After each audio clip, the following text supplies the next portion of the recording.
Hi, all right, there we go. The last two candidates for today.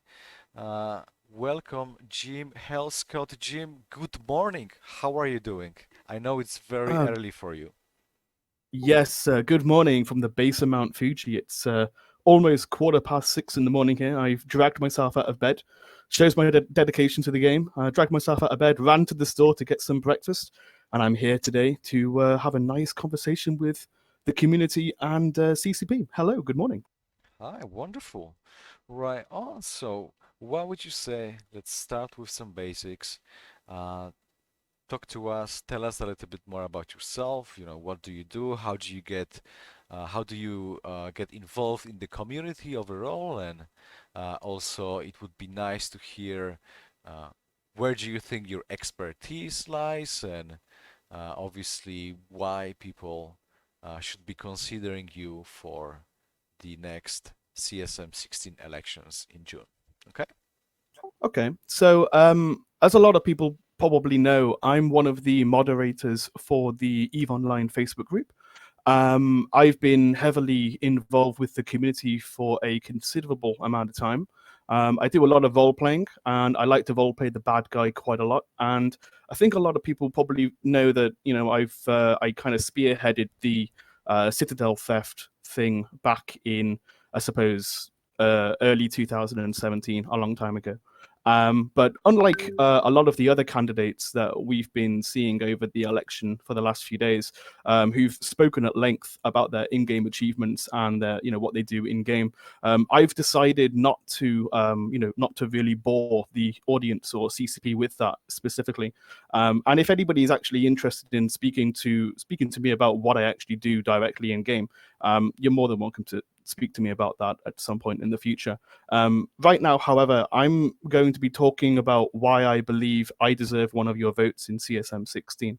And I believe what the community needs to remember is that the CSM campaign isn't about me. It's not about the other candidates either, but really it's about the community that we represent and the community's choice of who represents them.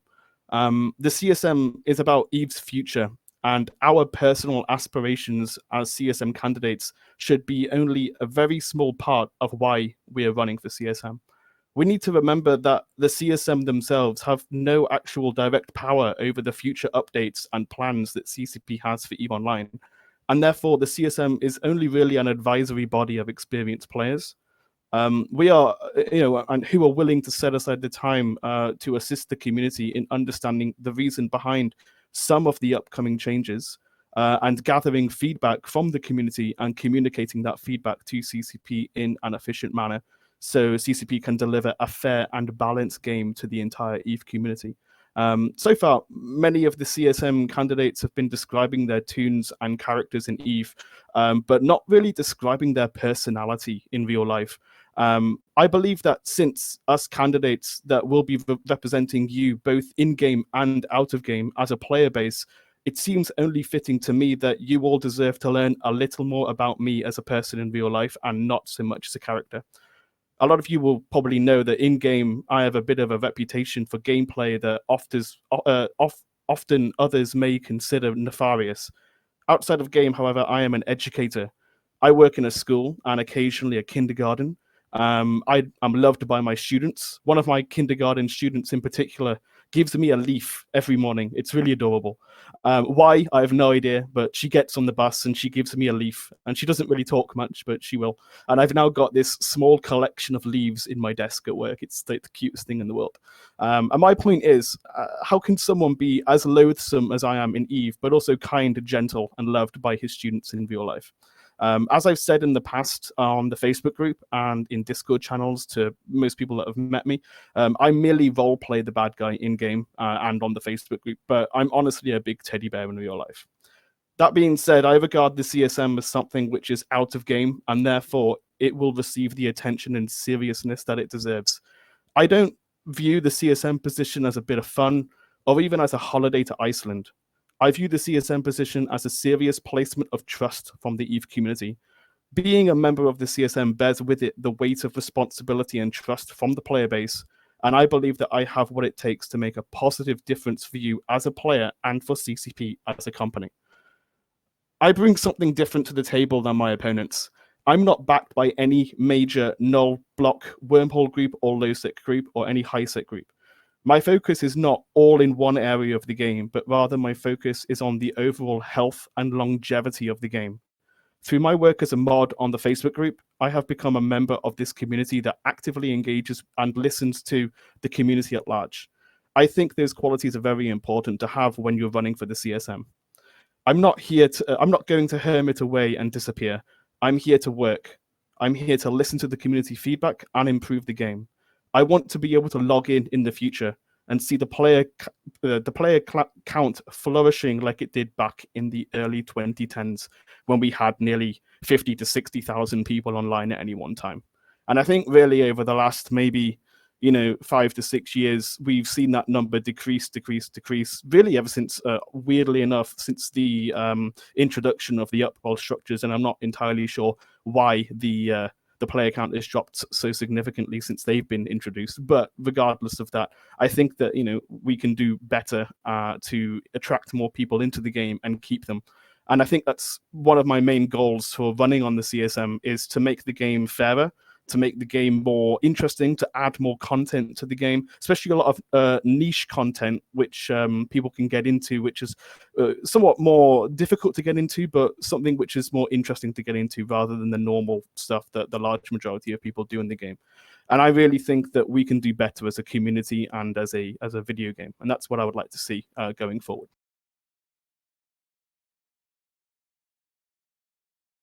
Oh, that was absolutely really well put forward, well reasoned arguments and statements that you made, explaining why candidates should vote for you, and very much what you're about. Do you have any questions, or anybody got questions? I'm totally open. We've got 4 minutes left, so. Oh wow, we got questions. Don't worry about that. And there are a few player questions as well from chat that we might be able to get to later. But you mentioned you are a very big part of a certain part of the community, specifically the Facebook community. If elected, do you have any plans on branching out from that community, or would you kind of prefer to stay there and drag people, not necessarily drag people, but direct people to that community in order to interact with you? Actually, I think one of the best things I would love to see, if elected, but even if I'm not elected, so anybody who is going to be elected on the CSM, and let's say it's not me, but when the CSM is elected, I really think that it would be really beautiful and brilliant to see a Discord server, a official Discord server for the CSM, and all of the CSM people who've been elected are in there, and they've all got, they've maybe got like separate channels either for themselves, or they've got like their specialities, and then any player from the EVE community can join that Discord channel, and the CSM members can work as a team. They can contribute all of their specialities together, and they can have everything that they need all in one place. So instead of people going to like separate Discords, or they're going to like, or they're messaging people in game, the CSM members in game, or they're messaging them on Facebook, having one localized area to have where all of the CSM members are would probably be the best thing to do. Obviously, we've got the EVE Facebook forums for that, but I think maybe a Discord thing where we can actually talk directly over voice would be very beneficial. If elected personally, I would be encouraging the other CSM members to get involved with that, and I would be looking at office hours where I would be every weekend, probably on a Saturday, on a Sunday, maybe for 2 to 3 hours each day, depending on how busy my schedule is in real life. I'm planning to have open office hours where I will be on the Discord waiting for anybody that wants to come in and talk to me. And if people want to talk to me privately about things, that can also be an option, and we will schedule that as well.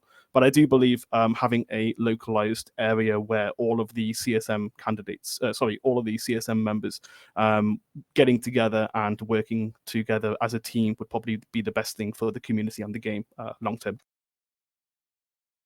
I can tell you're an educator with the office hours. That's very much fits what I would imagine. I work 60 hours a week. I have to have office hours, unfortunately. Yeah.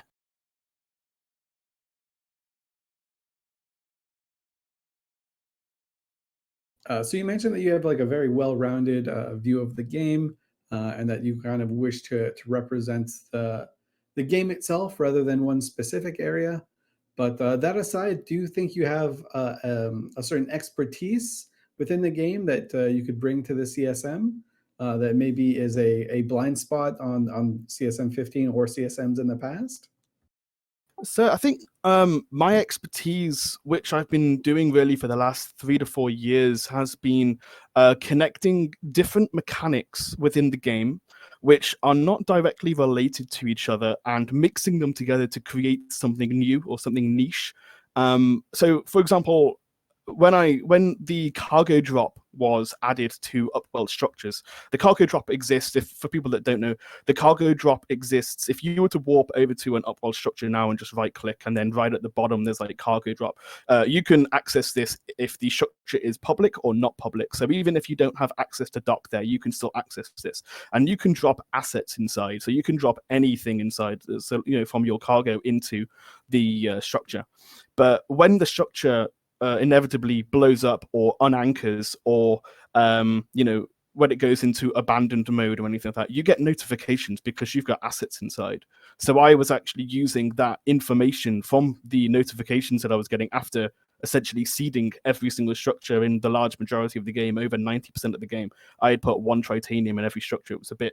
It was over a year or two, or work to get that done. It was a very long process, but I was getting pings here, there, and everywhere, and I was able to use a mechanic such as the cargo drop, which initially was put into the game to help combat courier contract scams, I believe. I was able to use that mechanic more in a PvP way to steal structures, to find out information on, when they've just unanchored or when they've just exploded, and I can then go over there and try and steal the loot or try and steal the structure. But also, it gives me real-time information on which structure is currently high-powered, which structure is currently low-powered, and which structure is abandoned or going into abandoned within 2 days, so then I can war deck them and get the kill. So and that was a very niche gameplay that I've been exploiting for quite a while now. So that's pretty much my main expertise, is finding out some of the new mechanics which are coming into the game, mixing them with old mechanics to see how can I use these new things which are coming up, and how can I mix them with old stuff to make something that's totally new, totally something that's novel and unique compared to what the large majority of the player base is doing. But also that gives me the ability to show CCP that even though even though CCP's plans for the updates are coming out, they can be exploited in a number of ways, which would be better, I think, if CCP doesn't want that sort of gameplay to go ahead, then they can change their plans to make that better and fairer for the game overall. Right on. Okay. Jim, we're a little bit out of time here, but I think that was a great Yes, I chat. apologize. You don't have to apologize for anything. We're actually managed to catch up with our schedule. We have a little bit more time, so by all means, this doesn't change anything. But I think that was great. Jim, thank you very much for sharing all of your thoughts. I think, I can understand and see how your skill set and experience would be something players might want to consider to put as a, invest as a candidate. So definitely, I would like to wish you luck with your campaign for the CSM 16. Everybody, friends, you've heard it. You know where you can find Jim. You know what he does. Maybe just before we'll call it, Jim, is there any other shows or interviews that you are planning to have in the next few days, in case there are still some players out there that would like to learn more before making the decision to vote for you or not? I've got a meeting coming up, an interview with Ashtarothi today, I believe, and another one with another person, which I can't fully remember the name of right now. But I absolutely welcome anybody, even if you don't do streams or anything like that. If you want to speak to me about what I believe in, or if you would like to learn more about me, you know where to contact me. You can send me an in-game mail, and I will reply to that either via my phone or in-game as soon as I possibly can. And we will set a date and a time, and we'll have a nice chat. It's been a real pleasure being here. Thank you very much for having me. Pleasure's all ours. Thank you very much, Jim. Guys, don't go anywhere. We still have one more candidate. We're gonna be interviewing tonight, Mike Azarayach. Give us a couple of minutes. We will bring the Magic School Bus into your TV screens. Sit tight.